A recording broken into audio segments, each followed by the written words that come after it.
বলছেন যে তিনি নতুন পার্টি করতে পারেন, বলছেন যে প্রিয়াঙ্কা গান্ধীর তরফ থেকে নাকি তার সঙ্গে যোগাযোগ করা হয়েছে, তিনি ছেড়ে দিয়ে নতুন পার্টিও করতে পারেন, আবার কংগ্রেসেও আসতে পারেন। প্রিয়াঙ্কা গান্ধীর তরফ থেকে যোগাযোগ করা হয়েছে বলে আমার কোনো খবর জানা নাই, আমি আকাশ থেকে পড়লাম। এখন যার কথা বলছেন সে আমার বাড়িতে আমাদেরই পশ্চিমবঙ্গের যে দায়িত্ব ছিল চেল্লা কুমার, তার সঙ্গে একবার এসেছিল।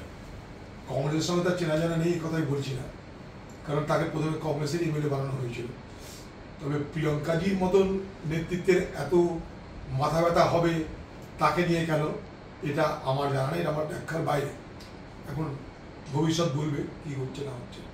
তবে মুর্শিদাবাদে এই ব্যক্তিকে কাজে লাগিয়ে মমতা ব্যানার্জি গতবার যে দাঙ্গা তৈরি করেছিল, এবং সেই দাঙ্গা রামনবমীর দিনে আমাকে হারানোর জন্য যে দাঙ্গা মমতা ব্যানার্জির নির্দেশে এরা করেছিলেন, এবং সেই দাঙ্গার পর এই ব্যক্তি সে মিডিয়াকে বলেছিল, কি বলেছিল, যে মুর্শিদাবাদে 70% মুসলমান, 30% হিন্দু, আমরা মনে করলে হিন্দুদেরকে মেরে গঙ্গায় ভাসিয়ে দিতে পারি।